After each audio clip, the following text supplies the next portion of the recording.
जैसे कि मैंने आपसे कहा था कि हम अगली वीडियो से शुरू करेंगे। तो इस वीडियो में हम क्या जानेंगे? इस वीडियो में हम ये जानेंगे कि डेटा स्ट्रक्चर एक्चुअली में है क्या, टेक्निकल में जानेंगे। अगर मैं यहाँ सर्च करता हूँ, बाकी सब हमें नहीं चाहिए, राइट? ओके, सब में यहाँ लिखते हैं डेटा स्ट्रक्चर डेफिनेशन। ये हमारे पास फर्स्ट गिग्स फॉर गिग्स आ चुका है। गिग्स फॉर गिग्स एक ऐसी वेबसाइट है जहां आप डेटा स्ट्रक्चर के रिलेटेड सारी जानकारी पा सकते हैं, राइट? बहुत अच्छी जानकारी है। मैं प्रेफर करूंगा आप गिग्स ऑफ गिग्स से ही पढ़े। और भी काफी सारे ट्यूटोरियल्स होते हैं जो काफी अच्छे होते हैं, लेकिन मैं पर्सनली मैं एक यही यूज करता हूँ। Okay, so data structure data structure is not only used for organizing the data, it is also used for processing, retrieval, and storing data. There are different basic and advanced types of data structure that are used in almost every program or software system that has been developed. So we must have to good knowledge about the data structure. जैसा कि मैंने पहले भी कहा था कि data structure means हम कुछ भी एप्लीकेशन या कोई भी सॉफ्टवेयर को हमारे इलेक्ट्रॉनिक डिवाइस के अंदर मोबाइल टैबलेट फोन्स में यूज करते हैं तो कितनी जल्दी ओपन हो जाते हैं। वो ऐसे क्यों हो पाते हैं? क्योंकि उनके अंदर जो डेटा है इतनी एफिशिएंट वे से, इतनी ऑर्गेनाइज्ड वे से अरेंज किया जाता है कि वो इंस्टेंटली वर्क कर जाते हैं, इसीलिए ऐसा होता है।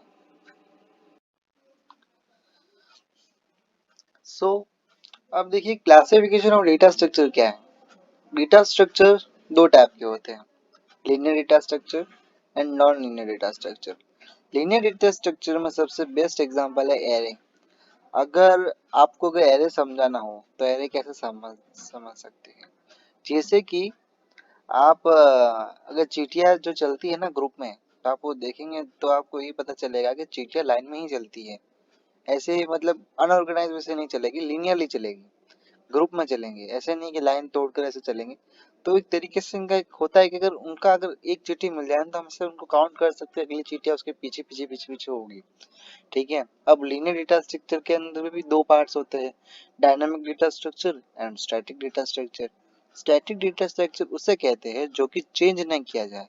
अगर आप एरे एरे एक डेटा टाइप है जहाँ सिमिलर डेटा टाइप्स स्टोर किए जाते हैं। जैसे कि अगर आप किसी स्टूडेंट के मार्क्स को अगर एरे के अंदर रखेंगे तो आप उस स्टूडेंट्स का नाम अंदर नहीं लिख पाएंगे, आप सिर्फ उसकी नंबर से अंदर रख पाएंगे। जैसे कि रोशन है, खुशी है, ये सब आप 1 2 या 100 आउट ऑफ 70 एंड 60 मार्क्स से लाएंगे। ठीक है।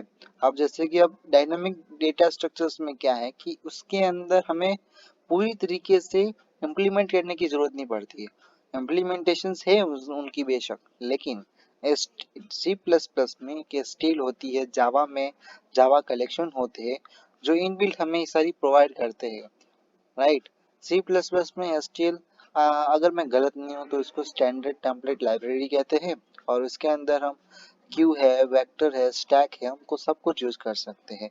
लेकिन अगर आप बेटर डेटा स्ट्रक्चर को अच्छे से जानना चाहेंगे तो मैं प्रीफर करूंगा कि आप अपना खुद का डेटा स्ट्रक्चर और क्यू कैसे बनते हैं और खुद बनाकर देखिए कैसा होगा। हम आगे जाकर ये जरूर देखेंगे कि हम स्टैक, क्यू, वेक्टर कैसे अपने आप इम्प्लीमेंट कर सकते हैं।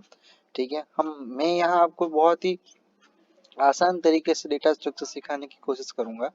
तो हम कहाँ अब तक हमने क्या पढ़ा? डेटा स्ट्रक्चर दो पार्ट्स के होते हैं, linear data structure, non linear data structure. Linear data structure के अंदर भी दो पार्ट्स होते हैं, static data structure and dynamic data structure. Static data structures में एरे होता है और डायनामिक डेटा स्ट्रक्चर्स में Q, stack and linked list होता है। अगर आपको Q, stack and linked list अच्छे से सीखना है तो मैं तो यही कहूंगा कि आपको एरे अच्छे से आना चाहिए। एरे के कॉन्सेप्ट आपके क्लियर हो गए तो एरेस के ऊपर से आप क्यू, स्टैक, लिंक्ड लिस्ट में आपको इतनी दिक्कत नहीं होने वाली। ठीक है। अब नॉन लीनियर में आते हैं ट्री एंड ग्राफ। अब नॉर्मली आपको ट्री जैसे कि पेड़ होते हैं जिसके अंदर आम लगते हैं काफी सारे, राइट? वैसी ट्री समझ लीजिए। और ग्राफ में तो ग्राफ भी बेसिक आप उसके समझ लीजिए, लेकिन थोड़ा बहुत अलग होता है, वो मैं आपको आगे एक्सप्लेन करूंगा। ठीक है। जैसे कि लीनियर डेटा स्ट्रक्चर की यहाँ हम डेफिनेशन देखें तो data structure in which data elements are arranged sequentially or linearly where each element is attached to its previous and next adjacent elements is called linear data structure। जैसे कि मैंने आपको शायद चीटियों का एग्जांपल दिया होगा, तो एक के पीछे एक होती है, लीनियर वे से ऑर्गेनाइज रहती है, सिक्वेंशियली रहती है, राइट। जैसे कि 1 2 3 4 5 6, अगर आप 1 to 10 काउंट करते हैं तो आप जो अगर आप आई स्पाइस खेलते हैं तो आप ऐसे थोड़ी खेलेंगे कि 1 6 2 3, तो वो थोड़ी लीनियर हो गया। अगर आई स्पाइस खेलना है तो आप लीनियर डेटा स्ट्रक्चर का यूज करेंगे, 1 2 3 4 5 6, एंड जब 10 कहेंगे तब आप आंखें खोलेंगे और आप दूसरों को ढूंढेंगे, राइट। उसको लीनियर डेटा स्ट्रक्चर का एक एग्जाम्पल हुआ है। आप लीनियर वे से काउंट करेंगे सिक्वेंसली एंड लिनियरली, और जैसे ही 10 तक काउंट होगा आप अपनी आंखें ओपन करेंगे और आप ढूंढेंगे, ठीक है। अब example of linear data structure are array, stack, queue, linked list and etc, right? Static data structure has the fixed memory size. It is easier to access the element in the static data structure. अब static data structure के अंदर सबसे बड़ा फायदा यही है कि हमें कोई भी एलिमेंट अगर एक्सेस करना हो तो हम उसे एक्सेस बहुत इजीली कर सकते हैं। लेकिन इनका डिसएडवांटेजेस ये होता है कि फिक्स्ड मेमोरी साइज होता है। बेशक आज हमारी क्लास में 5 स्टूडेंट है, लेकिन अगर कल 6 आएगा तो बेंचेस ही नहीं है हमारे पास, तो क्या करेंगे। तो ये स्टैटिक डेटा स्ट्रक्चर के अंदर प्रॉब्लम होती है। लेकिन डायनेमिक्स डेटा स्ट्रक्चर के अंदर ऐसा नहीं होता। अगर फिफ्थ 5 स्टूडेंट है और अगर 10 भी और आ जाए तो हम अरेंज कर सकते हैं। ये एक अच्छा तरीका होता है डायनेमिक डेटा स्ट्रक्चर के अंदर, और स्टैटिक डेटा स्ट्रक्चर के अंदर ये थोड़ी बहुत कमी है इनके अंदर।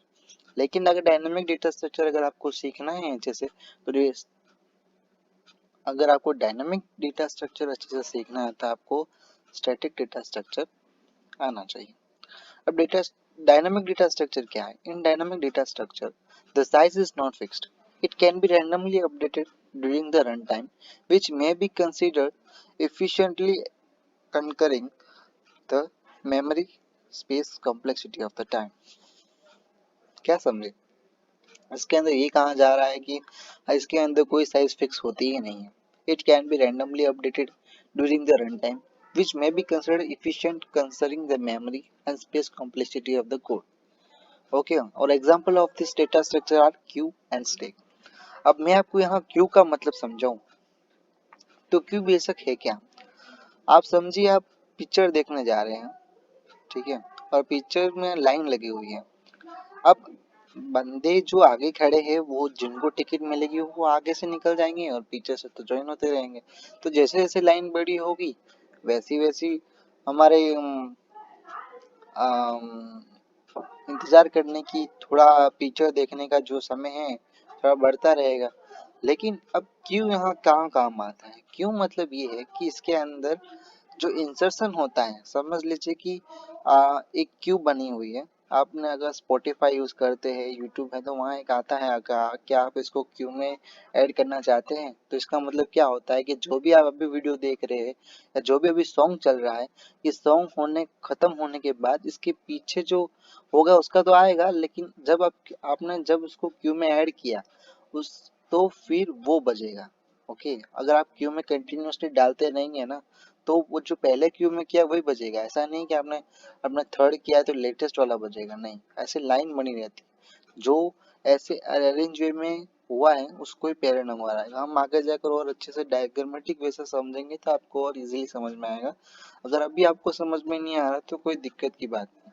अभी आपको इतना समझ आना चाहिए कि डेटा स्ट्रक्चर क्या है। डेटा स्ट्रक्चर के लीनियर होता है, नॉन लीनियर होता है, नॉन, अगर आपको इतना सब समझ में आ रहा है तो आप सही हो अभी। ओके, ठीक है। अब ये हमें क्या समझा रहे हैं। अब ये नॉर्मली आपको है कि एरे डेटा स्ट्रक्चर का डायग्राम है। आप देखिए यहाँ जितने भी कोई कैरेक्टर है सारे कैरेक्टर ही हैं। ऐसा तो है नहीं यू डाल दिया है, 1 डाल दिया, 2 डाल दिया एंड डालते रहे।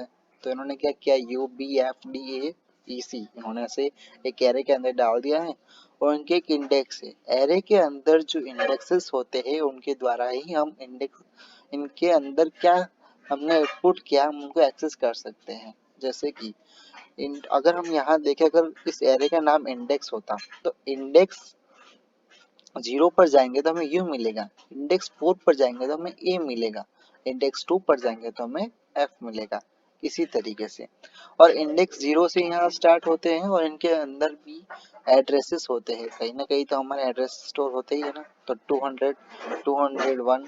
अब यहाँ आप सबसे मजेदार वाली बात क्या है, यहाँ 200 है, 201 है, 202 है, बट आप नोटिस करेंगे आगे जाकर तो इंटीजर में अलग होता है। कहीं कहीं माइक्रो प्रोसेसर में से डिफरेंस होते हैं, लेकिन 200 फिर 204 208 ऐसा होता है। ऐसा क्यों होता है? क्योंकि इनके जो आगे जो डिजिट है वो डेटा टाइप के साइज के ऊपर डिपेंड करता है। अब यहाँ है इस डेटा टाइप यहाँ क्या यूज किया गया है, कैरेक्टर। तो अब कैरेक्टर का जो साइज होता है ना वो 1 होता है, इसीलिए यहाँ 200 के बाद 201 आया है, 201 के बाद 202 आया है। इसी प्रकार से इनको यहाँ मेमोरी साइज दी गई है। ओके, और ये कॉन्सेप्ट बहुत यूज होता है पॉइंटर्स में।